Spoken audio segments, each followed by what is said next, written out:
Boys, what's good? It's Herm. Welcome back to 30 Teams, 30 Days, where we preview every team throughout the month of September, getting ready for the 2025 NBA season. We're now on the fourth team, the Charlotte Hornets, and I'm excited about the young core that they've got going. I think they're building something fun. I like the young pieces. I like how they could fit together, and I'm excited for what they'll look like this season. But before we talk about the Hornets, think about subscribing. It's free, it's easy. If you don't like the content, you can always unsubscribe later, that's fine. Without further ado, let's just get into Charlotte. But before we talk about this season, we need some context. So let's talk about last season.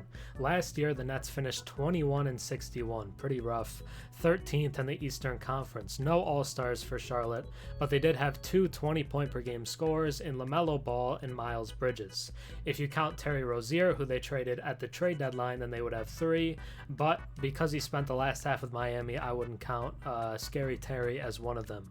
LaMelo Ball played in only 22 games, missing 60 last season for Charlotte, continuing his history of long-term injuries, only playing, I believe, 58 games in the last 2 years combined.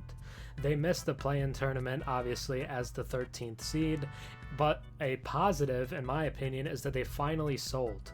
They got rid of the veterans that they've been holding on to, and they traded them at the deadline, moving Terry Rozier to Miami, Gordon Hayward to Oklahoma City, and PJ Washington to Dallas, and focusing more on youth and building for the future.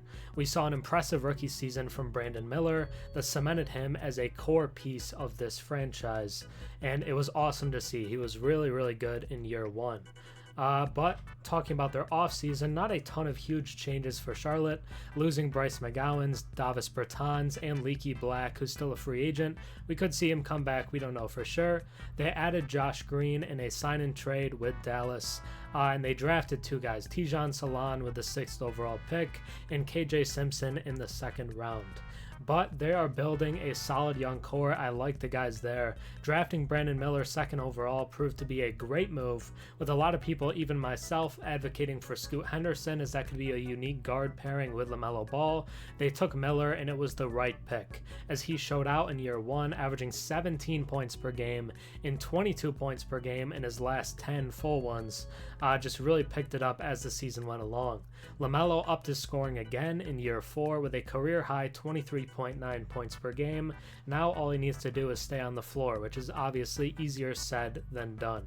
Mark Williams continues to be an underrated piece in the league and of this young core, averaging 13 points and 10 rebounds per game in his 2nd season, as well as a block, super efficient, just a really good young big man. And Tre Mann was an interesting young piece that they added at the deadline last season, averaging 12 points per game with Charlotte, compared to a very small amount in OKC, barely getting a shot. But to really get an idea of what this team could look like, let's get into the starters. Starting off with point guard LaMelo Ball. You know him, he's very popular. The 3rd overall pick in 2020, a now 23-year-old flashy point guard, flashy passes, just looks like he's having a lot of fun out there on the court at all times. 24 points per game last year, 8 assists and 5 rebounds, really an all-around offensive presence at least. The defense overall still leaves something to be desired, but the steal numbers last year were really impressive at nearly 2 per game. Is a one-time All-Star, making it in his 2nd season. One of the best passers in the game today. It's Tyrese Halliburton, it's Trae Young, and LaMelo Ball might be right like a tier below those guys, but still a very good passer. And as his teammates get better around him, as he gets more talented young pieces, I think the assist numbers could go up. But the big thing is that he's improving as both a scorer and a shooter. In his 3rd season, I believe he shot nearly 40% on like 8 or 9 attempts a game, and the scoring has gotten better every season. So we're seeing that growth offensively, and he's not just a passer, he can get his own as well. But has only played 58 games combined in the last 2 seasons. I don't think it's a debate that he's a very talented player, but he needs to be able to stay on the floor to justify the max contract they just gave him. Otherwise, it will be a massive overpay, and the Hornets would probably come to regret it. But just talent-wise, he's an all-star level talent, and if he can be on the floor for the Hornets, they'll be a much better team. Remember when LaMelo and Miles Bridges were last playing together, they were consistently a play-in team, either 2 or 3 seasons in a row. But now we see them back together again. I think they'll start Josh Green at the 2 guard spot, 23 years old, a 3-and-D wing. A lot of people said he had a lot of upside, really liked him for Dallas, with a former 2nd-round pick for the Mavs. 8 points, 3 rebounds, and 2.5 assists for Dallas last season.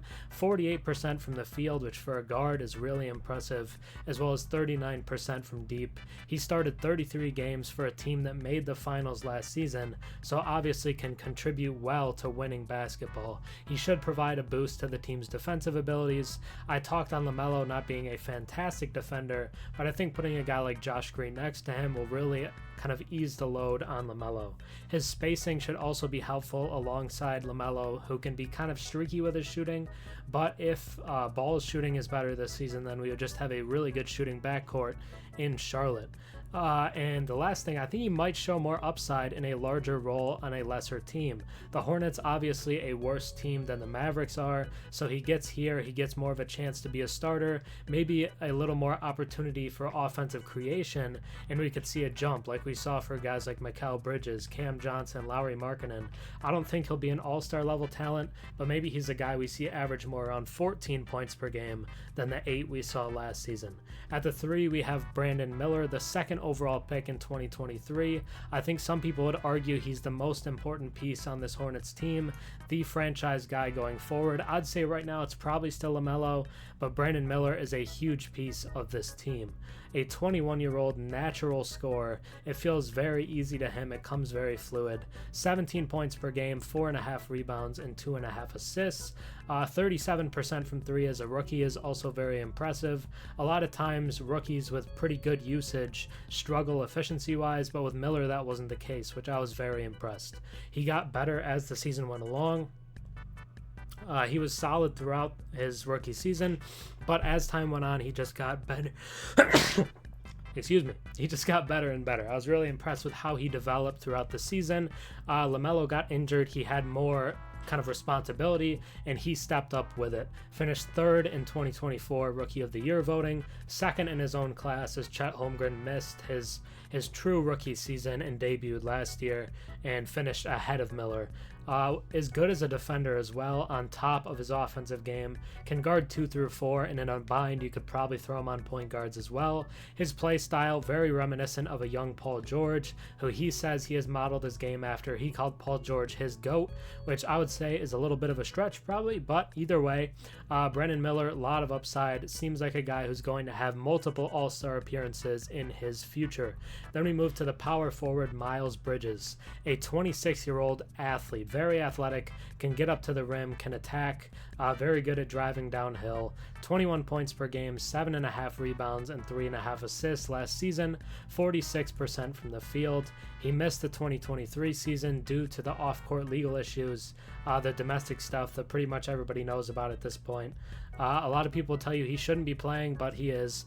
Returned last season and posted career highs in points and rebounds, kind of like he never left. He came back and was essentially a slightly better of the version we last saw him as. Whether or not you like him, which it's fair if you don't, he is a very good basketball player and is going to be a big piece on this team. There was a lot of trade interest last trade deadline, so maybe he gets moved because he is a little older than the rest of the core pieces in Charlotte, but the guys there seem to really like him. He fits in well with his teammates, so maybe they just keep him around and let him play as a 20-point per game guy. Then we have center Mark Williams as the last starter, one of my favorite young bigs in the league today.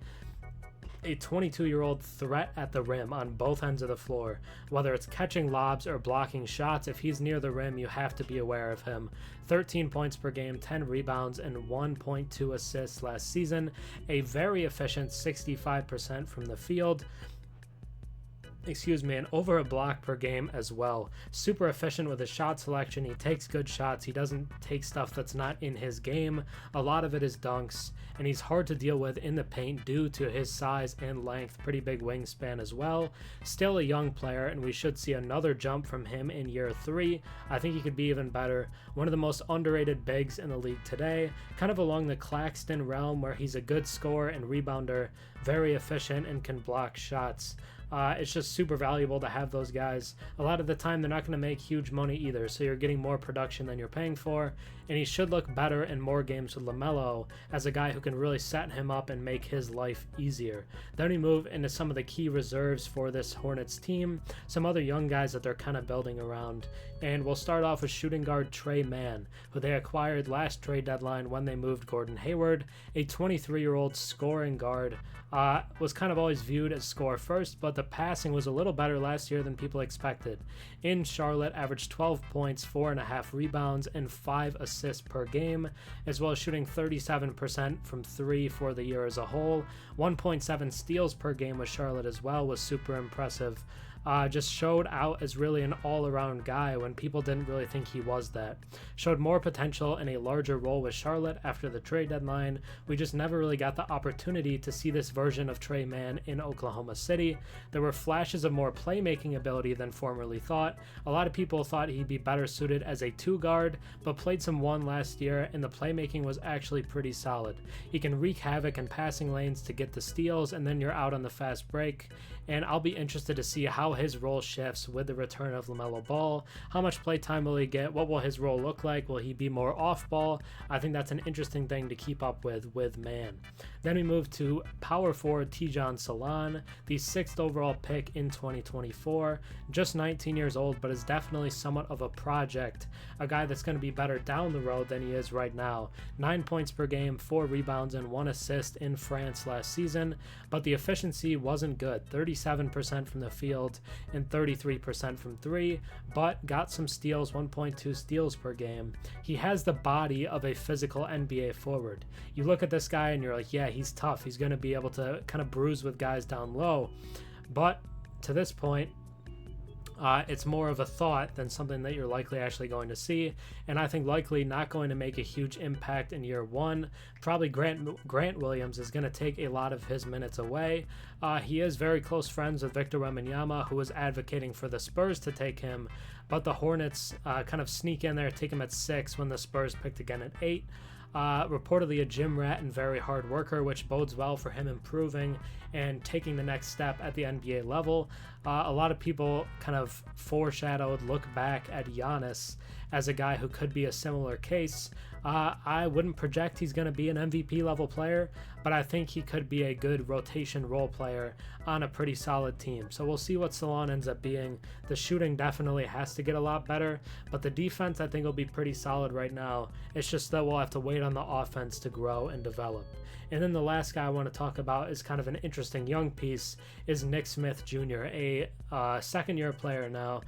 Kind of a combo guard, can play either guard spot, 20 years old, and is very shifty. 6 points per game, 1.5 rebounds, and 1 assist last season.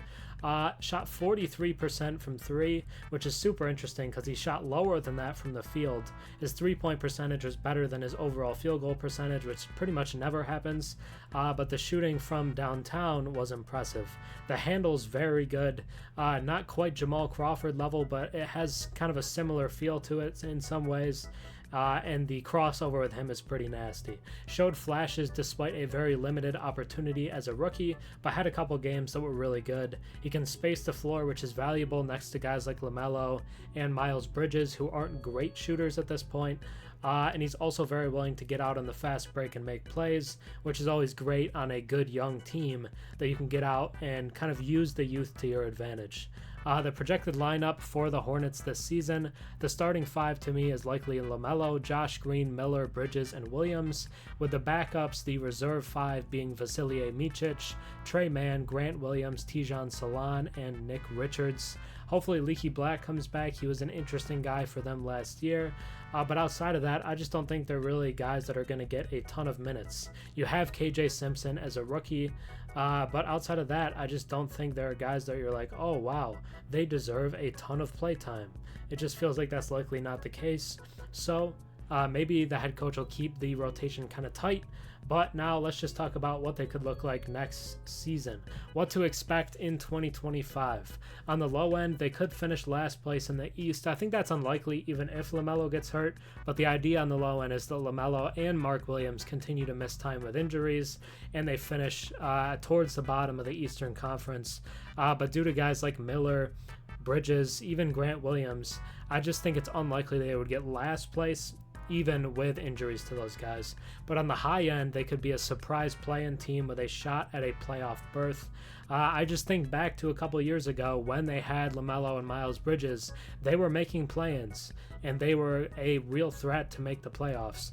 So if they can get LaMelo back healthy this season, maybe we can see that again, and I'm excited for it. If the team plays more at the high end, expect one all-star, likely LaMelo Ball. He's got the popularity to do it as well, but maybe we see a selection for Brandon Miller in year 2. Again, LaMelo was a all-star in year 2, so maybe we see something similar from Brandon Miller. Expect a season with a lot of ups and downs for this Hornets team, as even if LaMelo is more healthy than in the past, he will still miss some time with injuries. So those stretches might be kind of rough, but when he's back, maybe they're shocking people. They look a lot better than expected, and that'll likely find their record somewhere in the middle. But I don't think they'll probably go 500, but could they go within 5 games of 500, get somewhere around 37 wins would be a huge jump from last season, but I think they could legitimately look a lot better than they did last year. But whatever happens with this team, they will be fun and play very fast, with LaMelo throwing lobs to high flyers like Bridges, Miller, and Williams. But for the Hornets this season, I'm just looking at LaMelo to stay healthy. I'm looking and excited for second-year Brandon Miller, and hoping Mark Williams can stay on the floor as well and see more growth from him. Maybe he averages something like 17 and 12, and you say, wow, this guy's a huge piece for us moving forward. But the young guys are what's happening in Charlotte. It's about the rebuild, but I really like the pieces that they've put together, and I think they're heading in the right direction. But let me know your thoughts down below. Think about subscribing. Again, it's free, it's easy. If you don't like it, unsubscribe later, I don't care. But if you want to subscribe now, that'd be great. But like the video, drop a comment below. Thanks for watching. Have a good one. Peace.